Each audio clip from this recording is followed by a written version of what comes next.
नमस्कार, आज की इस वीडियो में आपका स्वागत है। आज हम सूर्य पर्वत पर एक विशेष स्थिति के बारे में चर्चा करेंगे। एक विद्वान दर्शक ने हमें कमेंट में पूछा कि सूर्य रेखा पर द्वीप होने से क्या बहुत ज़्यादा अशुभ स्थिति हो सकती है? इसमें कुछ कंडीशंस हैं, उन्हीं के बारे में हम यहाँ इस वीडियो में चर्चा करेंगे। मैं कोशिश करूँगा कि आपकी शंकाओं का समाधान कर पाऊँ। सभी शंकाएँ तो कभी भी समाधान होता नहीं है, क्योंकि जब हमारी संपूर्ण शंकाएँ निराकरित हो जाएँ, तो मुक्त अवस्था होती है। तो कोशिश करेंगे कि आपको ये ठीक से समझ में आए। आज अगर हम हाथ में देखते हैं यहाँ पर स्थिति को, तो ये सूर्य पर्वत है। ये वाला एरिया यानी कि आपकी मध्यमा और कनिष्ठा के बीच का जो क्षेत्र है, ये सूर्य पर्वत है। सूर्य रेखा कैसा फल देगी, ये समझने के लिए हमें सबसे पहले क्या करना होगा? हमें सबसे पहले सूर्य पर्वत को समझना होगा।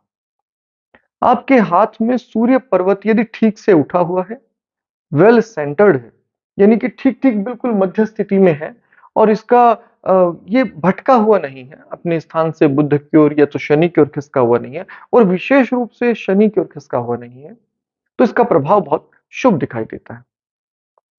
साथ ही आपको इसकी उँगली पर विचार करना है। यदि आपको इसकी उँगली पर यहाँ एक चक्र दिखाई दे या शंख दिखाई दे, तो ये और अच्छा फल देने वाला होता है। उँगली के बीच में अवरोध नहीं होना चाहिए, तो भी ये बहुत अच्छा फल देता है। अब यदि आपके हाथ में सूर्य पुष्ट है और आपके हाथ में सूर्य रेखा नहीं है, तो ये कोई विशेष चिंताजनक स्थिति नहीं है, क्योंकि सूर्य तब फल ज़्यादा अशुभ करता है, जबकि सूर्य आपके हाथ में डिस्प्लेस्ड हो, अच्छी स्थिति में ना हो। सूर्य रेखा होना, न होना ज़्यादा प्रभावित तब नहीं करेगा यदि सूर्य अच्छा है। और सूर्य अगर अशुभ स्थिति में है, तो सूर्य रेखा होने पर भी जीवन में संघर्ष बहुत अधिक होगा। रेखा होने पर वो शुभ या अशुभ होगी।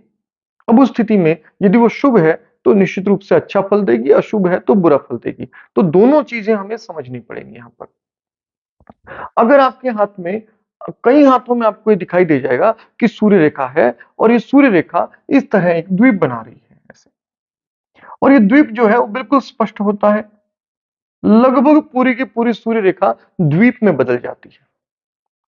कुछ लोगों के जीवन में ये बदलाव बाद में भी होता है, यानी कि शुरू में रेखा स्पष्ट थी और धीरे-धीरे द्वीप बन गया। कुछ प्राचीन आचार्यों का मत तो इस प्रकार है कि यदि द्वीप हो सूर्य पर्वत पर, तो ऐसा व्यक्ति अपनी अधिकतर प्राप्त की गई समृद्धि और अधिकतर प्राप्त जो उसका जीवन का संपन्नता है, उसको खो देता है। कुछ अतिशयोक्ति के साथ ये भी कहते हैं कि ये दिवालियापन का शिकार हो जाते हैं लोग। हाँ, अगर हाथ में सूर्य की बहुत खराब स्थिति और भाग्य रेखा भी अशुभ स्थिति में हो, तो ऐसा संभव है। लेकिन ये सदैव नहीं होता। लेकिन हाँ, ये ज़रूर है कि अगर आपके सूर्य पर्वत पर द्वीप है, तो संघर्ष तो बढ़ेगा। और यदि आपके सूर्य पर्वत पर द्वीप बना हुआ है और ये पूरी सूर्य रेखा आपकी द्वीप में बदल गई है, तो ऐसी स्थिति में हम ये कहते हैं कि हाँ, अब जीवन में संघर्ष बढ़ने वाला है। अब जीवन में आपको भारी परेशानियों का सामना करना पड़ सकता है। अगर आप जॉब में हैं, तो जॉब में डिफ़िकल्टी आपको फेस होगी। कार्य क्षेत्र पर संघर्ष बढ़ जाता है। प्रसिद्धि में समस्या आने लगती है। यदि आप राजनेता हैं, तो अधोपतन का शिकार हो सकते हैं, यानी कि आप नीचे की ओर गिरने लगते हैं। तो इन सब स्थितियों से सूर्य पर्वत पर द्वीप यहाँ प्रभावित करता है। लेकिन अगर आपके हाथ में यहाँ सूर्य रेखा नहीं है, कोई सूर्य रेखा नहीं है और आप देखिए तो बीच में एक द्वीप उभर आया, छोटा-सा एक द्वीप बन गया, सूर्य रेखा न होने की स्थिति में। अब सूर्य रेखा न हो और हाथ में द्वीप बन जाए, तो इस स्थिति में हम यहाँ ये कहते हैं कि हाँ, ये जो है ज़्यादा समस्यात्मक बात है। क्योंकि इसका मतलब ये सीधा-सीधा किसी आने वाली समस्या का संकेत माना जाता है। अब प्रश्न उठता है कि ये समस्या कितने दिन तक चलेगी? वो उसकी लेंथ पर निर्भर करता है। जितना बड़ा द्वीप, उतनी लंबी समस्या। बहुत छोटा-सा द्वीप उभर आया है, तो ये समस्या सीमित समय में होती है, आती है और चली जाती है। लेकिन अगर ये लंबी द्वीप है, द्वीप बहुत बड़ा है एरिया वाइज, तो ये ज़्यादा समस्या पैदा करेगा। द्वीप 2 प्रकार से हो सकता है, द्वीप खड़ा भी हो सकता है और द्वीप इस तरह भी आपको देखने में मिल जाए कि इस तरह से द्वीप बन गया है।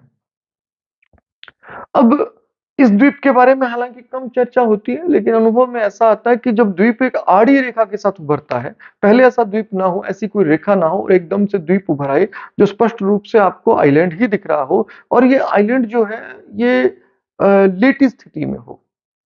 अब आप क्या देखते हैं कि ये बेहद संघर्ष उत्पन्न कराता है और इसके साथ-साथ जैसे ही ये आता है, आपका हर काम अटकने लगता है, आपको बाधाएँ बढ़ जाती हैं, आपका अपयश होने लगता है, आस-पास समस्याएँ होती हैं। इसके संबंध में सूर्य के रिलेटेड पूजा उपासनाएँ इसमें बहुत लाभ करती हैं। आमतौर पर यदि आपके हाथ में ऐसी कोई स्थिति है, तो मैं ये सुझाव देता हूँ कि ऐसे लोगों को सूर्य आदित्य हृदय स्तोत्र आदित्य हृदय स्तोत्र का पाठ करना चाहिए। उन्हें सौर उपासनाएँ जो हैं, उनका प्रयास करना चाहिए। उनके संबंध में सूर्य के संबंध में पूजा उपासनाओं के बहुत सारे सिद्धांत हैं, उनके बारे में वर्णन भविष्य पुराण के बारे में काफ़ी कुछ विस्तारित वर्णन करता है, तो उसके बारे में आप अध्ययन कर सकते हैं। सूर्य को रोज़ जल देना, सूर्य के उगते हुए सूर्य को देखना इसमें कमाल का लाभ करता है। जब सूर्योदय हो रहा है, तो उगते हुए सूर्य को देखकर नमस्कार करना, उसका स्वागत करना, ये आपके लिए बहुत लाभकारी हो सकता है, ऐसी स्थिति में। और ये कुछ लोग कहते हैं कि बार-बार ये कमेंट मुझे दिखाई देता है वीडियोज़ में कि भाग्य तो उनका भी होता है जिनके हाथ नहीं होते। हाथ आपका भाग्य नहीं है, हाथ में आपके भाग्य के संकेत दिखाई दे रहे हैं। तो निश्चित रूप से भाग्य उनका भी होता है जिनके हाथ नहीं होते, बस उनके हम हाथ से रेखाएँ नहीं देख सकते। तो उस स्थिति में उनके लिए अलग प्रकार की विधाएँ हैं, जैसे कि जन्म कुंडली आदि। हाथ भाग्य को बना या मिटा नहीं रहा है, हाथ केवल भाग्य को प्रदर्शित कर रहा है। इससे हमें भविष्य के निर्णय लेने में सहायता हो सकती है, ऐसा विचार विद्वानों का रहा। खैर अलग-अलग लोग अलग-अलग तरह का विचार रखते हैं और सभी के विचार प्रशंसनीय होते हैं, क्योंकि हर व्यक्ति अपनी स्थिति, परिस्थिति और बुद्धि के अनुसार सोचता और टिप्पणी करता है। आज की वीडियो में इतना ही। अगली वीडियो में अगले किसी विषय पर बात करेंगे, तब तक आपका दिन शुभ हो। धन्यवाद।